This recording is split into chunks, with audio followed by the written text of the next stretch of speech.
বাবা আজ একটু মাংস আনি। না মা, তোর বিয়ে সামনে, অনেক খরচ, টাকা নষ্ট করিস না। বাবা গত 3-4 মাস ধরে আমরা ভালো করে না খেয়ে সাশ্রয় করছি, একটু ভালো খেতে কি ইচ্ছে করে না আমাদের? করে তো মা, এই গরিব ঘরে জন্ম তোর মা, কিন্তু তোর বাবার যে একমাত্র মেয়ে তুই, কত ইচ্ছে ছিল ধুমধাম করে বিয়ে দেব তোর। সেজন্য তুমি মায়ের ওই কটা সম্বল গয়নাগুলো অবধি বেচে দিলে বাবা। কি দরকার আমার গয়না, খাট, আলমারির? ওরা তো ওসব কিছু চায়নি। আমি মেয়ের বাবা রে মা, খালি হাতে তোকে পাঠাই কি করে? এই সংসারের জন্য তো কম করিসনি তুই। শ্বশুরবাড়ি গিয়ে তুই কথা শুনিস আমাদের অপারগতার জন্য, তা আমি চাই না।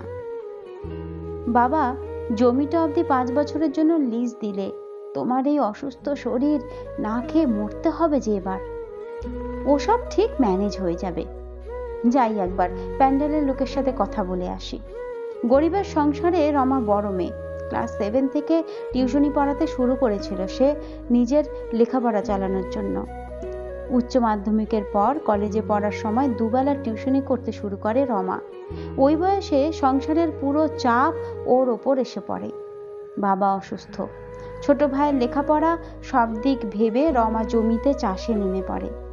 ভাই আর রমা মিলে ধান কাটে, ঝাড়াই করে, আবার মাথায় করে বয়ে নিয়ে আসে। রমাকে দেখে ওর বয়সী ছেলেমেয়েরা হাসে। রমা জানে এ সংসারে খেয়ে বেঁচে থাকতে হলে খেটে রোজগার করার জন্য হাসির খোরাক হলেও সমস্যা নেই। রমা এটা সব সময় মানে, কোনো কাজ ছোট নয়। রমার স্বপ্ন ভাইকে উচ্চশিক্ষিত করবে ও।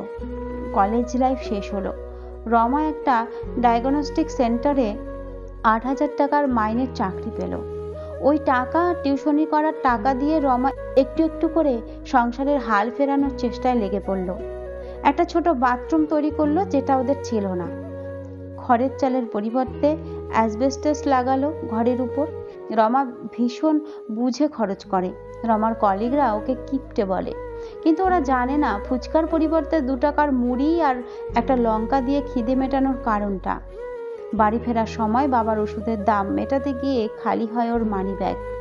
রমা চেয়েছিল সংসারটা গুছিয়ে তারপর বিয়ে করবে। পাড়া প্রতিবেশীরা বলতে শুরু করলো, মেঘে মেঘে বেলা তো অনেক হলো, এবার মেয়ের বিয়ে দাও। মেয়ের রোজগারে আর কতদিন খাবে? রমাকে সবাই বোঝাতে শুরু করলো, একে গায়ের রং চাপা, বয়স বাড়লে আর কেউ বিয়ে করবে না তোকে, বাচ্চা কাচ্চা হবে না সময় মতো, সময় থাকতে বিয়েটা করে নে। রমার খুব ইচ্ছে করছিল চেঁচিয়ে বলতে, বিয়ের খরচটা কি তোমরা দেবে? রমা অনেকবার ভেবেছে এত অনুষ্ঠান করে টাকা খরচ করে কি হবে, কিন্তু রমার বাবার এক কথা, আমার একটা মেয়ে, অনুষ্ঠান করে লোক খাইয়ে বিয়ে দেব। রমা জানে লোক খাইয়ে এত কষ্টের টাকা খরচ করে বদনাম ছাড়া কিছুই জুটবে না। তাও রমা অনেক কষ্টে 2 বছরের রক্ত জল করা পয়সা দিয়ে নিজের জন্য একটা সোনার কানের দুল আর বরের জন্য একটা আংটির ব্যবস্থা করতে পেরেছে। রমার হাজার বারণ সত্ত্বেও ওর বাবা মজুরের কাজ করা শুরু করেছে, শুধু মেয়েকে ভালো করে বিয়ে দেবে বলে। আজ রমার বিয়ে। সকাল থেকে সানাইয়ের শব্দ শোনা যাচ্ছে। রমার মন ভীষণ খারাপ, তার বাড়ি, বাবা মাকে ছেড়ে যেতে হবে বলে। বিয়েটা যার সাথে হচ্ছে সে রমার ছোটবেলার বন্ধু ছিল। এত বছর পর একসাথে নিজেদের সুখ দুঃখ ভালো মন্দ ভাগ করে নিয়ে ওরা ঠিক করেছে একসাথে থাকার। যথারীতি ছেলের বাড়ি থেকে হলুদ এলো। পাড়ার কাকিমারা গায়ে হলুদ দিতে এসে বলল, এতদিন ধরে বিয়ে করবি বলে চাকরি করে টাকা জমিয়ে শুধু একটা দুল কিনেছিস, গলাটা যে একেবারে ফাঁকা, ছোট একটা সোনার চেন কিনতে পারতিস তো। রমার এক পিসি বলে উঠল, শাড়িটা পুরো জাল যে, একটু বেশি দামি শাড়ি অন্তত কিনতে পারতিস। এত কিছু শুনতে শুনতে রমার মাথা ব্যথা শুরু হয়ে গেল। কাকা জ্যাঠার মেয়েরা এসে বলল, একটা ক্যামেরা ভাড়া করতে পারিসনি দিদি? এখন সব বিয়ে বাড়িতে ক্যামেরাম্যান ছবি তোলে। সন্ধ্যায় পাড়ার এক দিদি রমাকে সাজাতে এসে বলল, অর্ধেক সাজার জিনিসই তো কেননি, এই দিয়ে সাজাবো কিভাবে?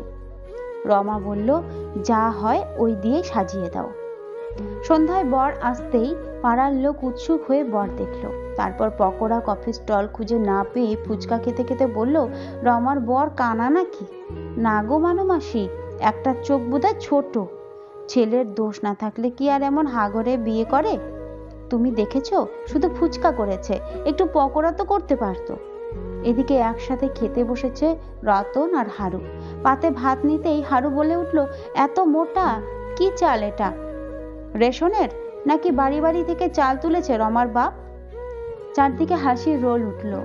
মাছ নিয়ে রতনের দাবি, আরো দুটো মাছ চাই, পেটির পিস। মাংসের বেলায় বলল, এক পিস দু পিস কি দিচ্ছিস, মানুষকে খেতে দিবি না পেট ভরে?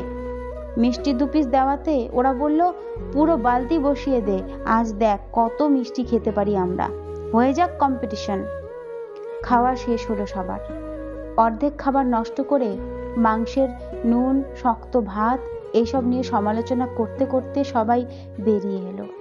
যাওয়ার আগে অবশ্য রমার বাবাকে ভালো রাঁধুনি না রাখার ফলাফল আর কোথায় তারা সেরা বিয়েবাড়ি খেয়েছে তা জানাতে ভোলেনি।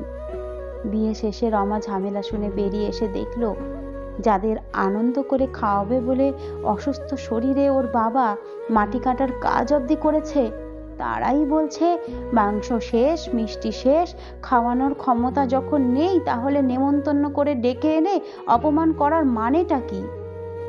রমা দেখলো ওর বাবার চোখে জল। দীর্ঘশ্বাস ফেলে অস্ফুটে বলল, এরই নাম সমাজ। প্রতিটা বাবার কাছে তার মেয়ে রাজকন্যা। বাবাদের অনেক স্বপ্ন থাকে মেয়েদের বিয়ে নিয়ে।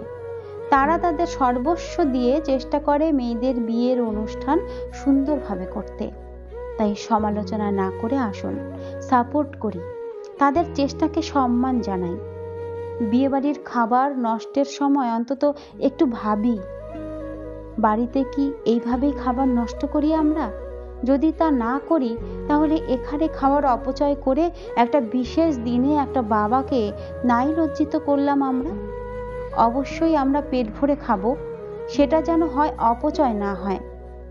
আজকালকার ছেলেমেয়েরা বলে, লোক না খাইয়ে সে টাকায় ছোট অনুষ্ঠান করে ঘুরতে যাওয়া ভালো। কেন বলে বলুন তো? সমাজ থেকে এমন তিক্ত অভিজ্ঞতা পেয়ে ওরা হতাশ।